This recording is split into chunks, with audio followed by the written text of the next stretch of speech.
Gracias a todos. Veo que no os cansáis, que seguís viniendo. Tenéis un valor tremendo. Bueno, pues el tema de hoy va a ser una continuación de Orión. A pesar de todo, creo que os va a sorprender un poco, porque va a ser una mezcla, un poco lo que se llama un popurrí. No sé si aquí expresáis también así, un popurrí, ¿no? Un poco de todo. Donde vamos a ver cosas que tienen que ver con Dios, pero a su vez esos famosos plagios ya satánicos que seguirán desvelándonos que al diablo lo que le interesa siempre es llevar las cosas a su punto, pero siempre copiando las cosas de Dios. Entonces, a nosotros nos va a servir hoy para ser capaces de distinguir esa labor satánica que trabaja incluso dentro del cristianismo o del dicho cristianismo. Y así tendremos más argumentos para presentarle a la gente cosas que muchas veces ignoran. Bien, vamos directamente con esta imagen que tenéis aquí del cinturón de Orión. Todos recordamos estas tres estrellitas que están un poco, no en línea recta, sino que hay una que se va un poco, ¿verdad?, de la línea recta. Pero aquí, esto, también mirad dónde llega a estar. Son bajorrelieves de épocas antiquísimas. Y allí se muestra también esto. Durante mucho tiempo se había dicho que este símbolo que podéis ver aquí, que aparecen relieves de tiempos ya de tantos años, tenía que ver con la adoración solar. Y es cierto, hay una parte de adoración solar en esto. Pero vamos a descubrir que Satanás estaba utilizando una simbología que no tan solo se quedaba en el sol, sino que iba más allá. ¿Es que solemos cantar un himno que dice más allá del sol? Yo tengo un hogar. Pues era el hogar también de alguien, pero fue expulsado de allí. Fue el señor que se llamaba Lucifer y terminó siendo Satanás. Y él tenía aspiraciones a ese hogar otra vez, pero tenía aspiraciones además a tener un lugar de pleno mando. Por eso Satanás tiene eso muy adentro suyo y no para y no ha parado de buscar formas para transmitir una serie de mensajes a los suyos, como queriéndoles decir que Él es el Dios que está más allá del sol. Pues vamos directamente, ahora lo veis más ampliado, ¿no? Este símbolo que se dice que es un sol con alas, como si fuera un poco un pajarito, ¿no? Bueno, pues veremos un poco más sobre esto. Centro espiritual del zodíaco. Se habla mucho de que es el sol y astros y constelaciones y lo que queráis, pero va aún más allá. Mirad la simbología usada. ¿Os dais cuenta también lo que se decía así, el sol alado? Pues nos iremos dando cuenta que el zodíaco no solo da vueltas alrededor del sol para determinar ascendencias y cosas de esas que ellos utilizan en astrología, sino que tiene que ver con otro punto de este universo. Mirad curiosamente, eso que decíamos que parecía un pajarito, que aquí veis más bien representado, es en definitiva, no sé si lo estáis percibiendo, el centro de la nebulosa de Orión. En verdad, el zodíaco va mucho más allá del sol. Se centra donde debe estar el trono de Dios. Por eso decimos que nosotros iremos a un lugar por el cual el mismo Señor nos vendrá a buscar, y ese lugar es Orión. No es ciencia ficción. El diablo sabe muy bien dónde está el trono de Dios. Él había estado allí, a su lado, a saber cuánto tiempo. Mirad qué podemos extraer de aquí. La constelación de Orión, que es esta que tenéis aquí. ¿Recordáis también las pirámides que estuvimos hablando? Lo que es arriba es abajo, esa famosa frase. Si vemos tiempos antiguos, la constelación de Orión, el gran cazador en el cielo, es también Osiris o Gilgamesh o Nimrod. O sea que estos distintos nombres en verdad iban asociados a alguien. Con el paso del tiempo van transformándose dependiendo de las culturas. Y aquí nos decía, como hemos intentado demostrar, Osiris no es otro que el bíblico Nimrod, el cazador poderoso ante el Señor. Y esto es lo curioso, porque Satanás encontró a alguien que iba a ser en definitiva un reflejo de su personalidad aquí en la tierra, y sería el mismísimo Nimrod. Supongo que todos recordáis de dónde surge Nimrod, ¿verdad? Pues el origen de la cosmología masónica no es el templo de Salomón como ellos indican. ¿Sabéis? Ellos hablan muchas veces que todo lo que extraen en sus simbologías proviene del templo de Salomón. Y sí, en parte, pero va mucho más allá. En verdad todo se remonta al momento de la Torre de Babel con el señor Nimrod. Todos recordáis este texto, ¿verdad? Génesis 10, del 6 al 12.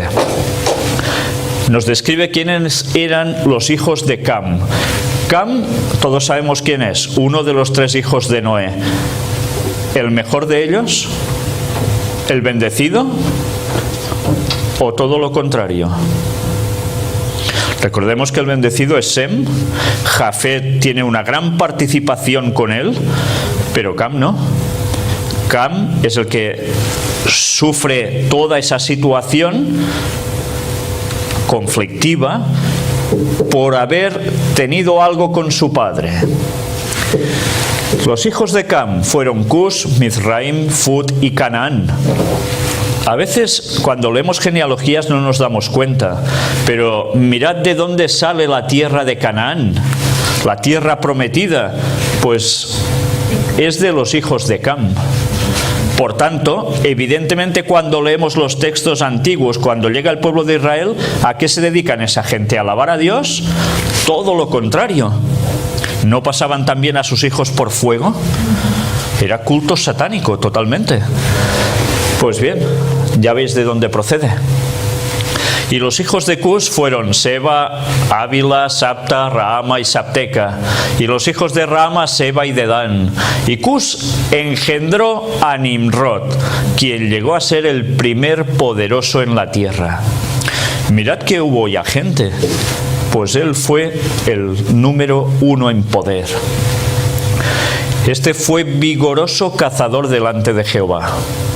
¿Y qué hemos dicho que es la constelación de Orión? El cazador. El cazador tendrá aplicaciones y eso no sé si nos dará tiempo a verlo durante estos pocos días que restan. Pero el cazador pasa a ser la simbología del mismo Jesús.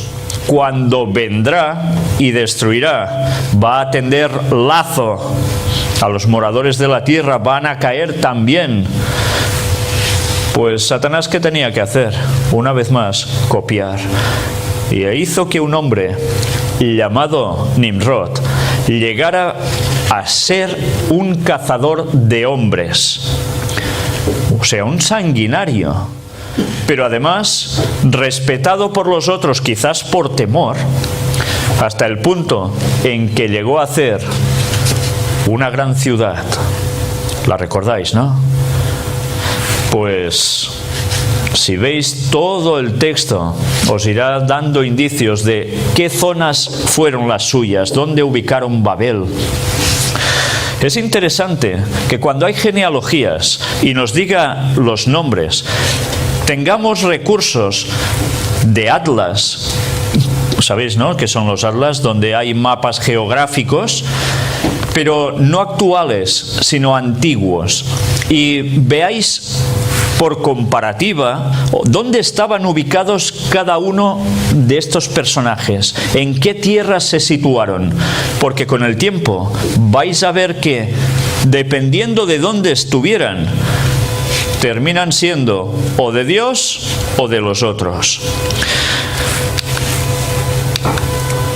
Orión, en hebreo el tonto, en Job 38:31, que aparece encadenada con la vieja leyenda de esta estrella, representa como un héroe que con soberbia se rebeló contra Dios y por lo tanto un tonto, y fue encadenado en el cielo como un castigo, porque su salida es en el tormentoso periodo del año.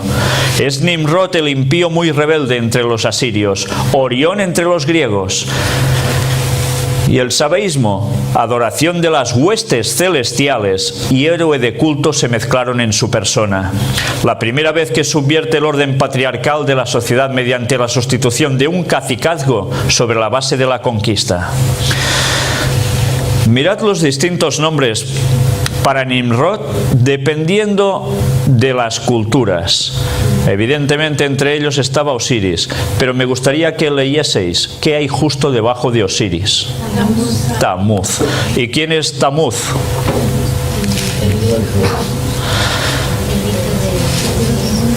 ¿El hijo de quién? De Semiramis, sí. Y del cual se celebra la Navidad.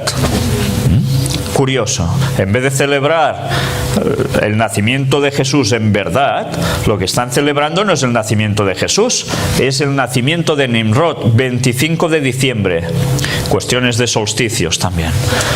Pero sabéis, la gente normalmente ignora esto y están convencidos que están celebrando algo muy bonito. Pues en verdad están haciendo una adoración totalmente satánica. Pero claro, nos ha quedado algo como, oh, qué bien, regalitos los unos para los otros, arbolitos adornados con bolas. Pues, por cierto, ¿sabéis qué eran las bolas de los árboles? Sí, cabezas cortadas, y las tenían allí para hacer bonito, ¿eh? Bueno, pues esto es lo que está celebrando la gente sin saberlo, por desgracia. Pero por eso nosotros deberemos darles luz al respecto y deberemos explicarles un poco la historia de qué viene todo esto. ¿Qué forma tiene el abeto? Donde ponen las bolitas y las lucecitas. Forma piramidal. No es casualidad que se eligiera precisamente este tipo de árbol. Pues bien,